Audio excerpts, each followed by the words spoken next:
médecins, scientifiques et universitaires réunis autour d'une idée, le besoin d'une politique sanitaire juste et proportionnée.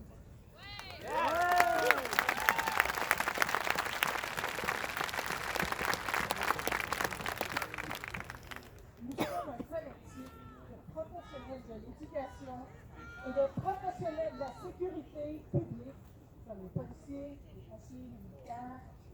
Nous voulons jouer un rôle actif dans la résolution de la crise qui traverse notre démocratie en péril.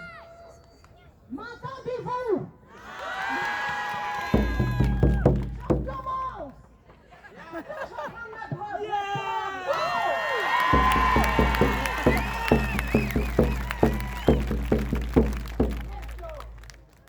Nous sommes un collectif de professionnels de l'éducation et de professionnels de la sécurité publique, donc les policiers, les pompiers, les militaires.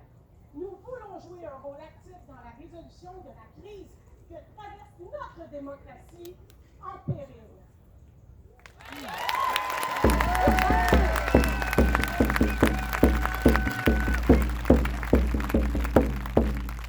Nous voici unis aujourd'hui dans la pluralité de nos expertises professionnelles pour constituer une plus grande force citoyenne.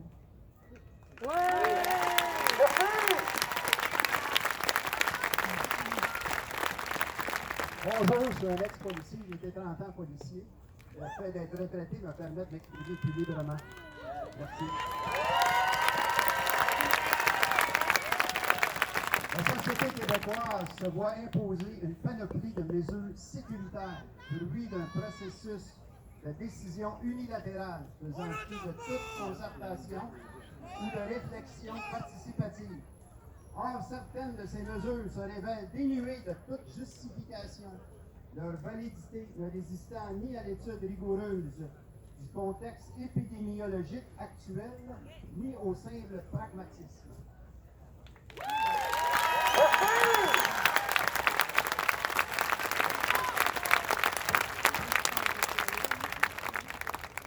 Maxime! Les médias propagent en continu une information tronquée, basée sur le sensationnalisme et volontiers culpabilisante. Une partie de la population pâtit lourdement de cette manipulation et développe une pensée et un comportement irrationnel et déconnecté de la réalité. Ces symptômes témoignent d'un phénomène que la sociologie décrit sous le nom de psychose collective.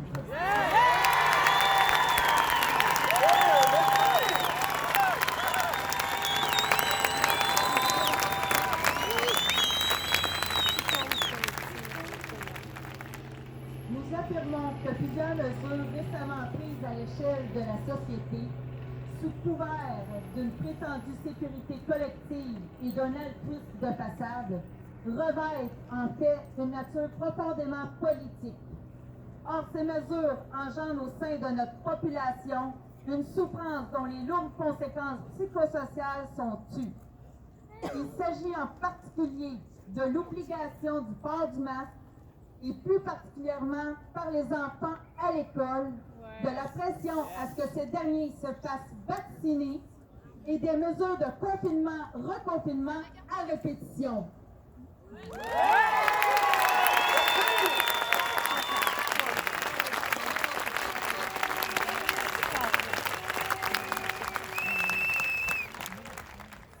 Nous refusons d'être responsables des conséquences que les protocoles sanitaires actuels ou à venir ont et auront sur nos enfants, nos aînés et sur la société d'aujourd'hui et de demain. Nous nous indignons devant ces mesures injustifiées et disproportionnées. Nous venons réaffirmer notre rôle de professionnels de la société québécoise en réaffirmant les missions de la fonction que nous avons choisi d'occuper au service des Québécoises et des Québécois.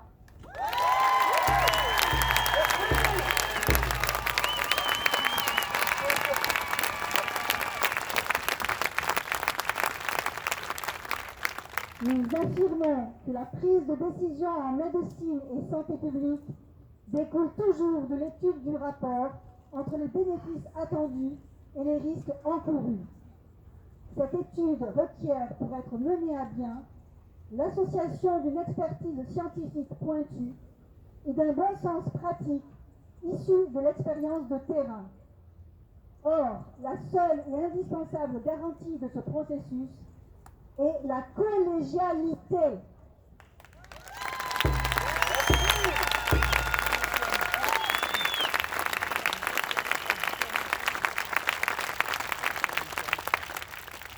Nous demandons donc la réouverture sans délai d'un véritable débat.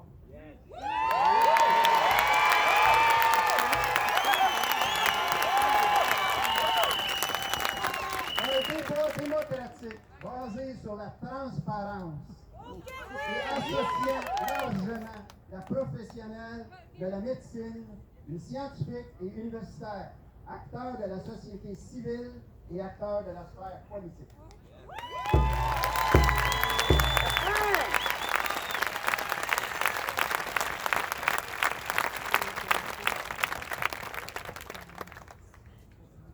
Nous affirmons enfin que le Québec est une terre protégée par les droits humains et dans la liberté fondamentale et imprescriptible du citoyen issu des Lumières. Et que si ne sont plus respectées la liberté d'aller et venir, de se réunir avec ses semblables, la liberté de disposer son corps et d'exprimer son opinion, alors ce pays qui est le nôtre ne peut plus être appelé démocratie.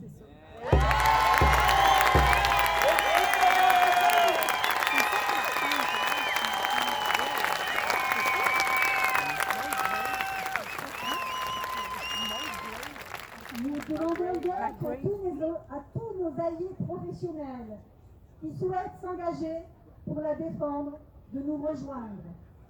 L'avenir de nos enfants, de nos liens sociaux, de notre démocratie et de notre humanité est aujourd'hui entre nos mains.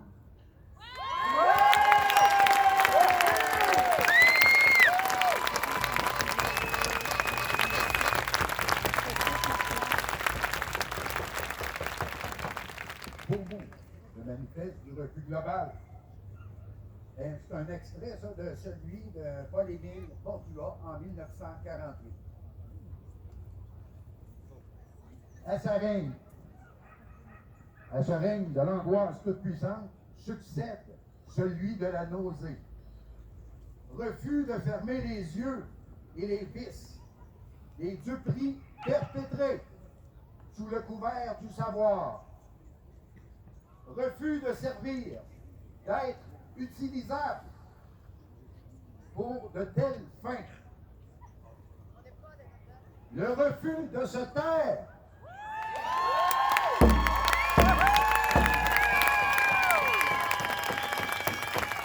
Presque à l'amour, sans repos ni halte, en communauté de sentiments, avec les assoiffés d'un mieux-être, sans crainte des longues échéances, dans l'encouragement de la persécution. Nous poursuivons dans la joie notre sauvage besoin de libération.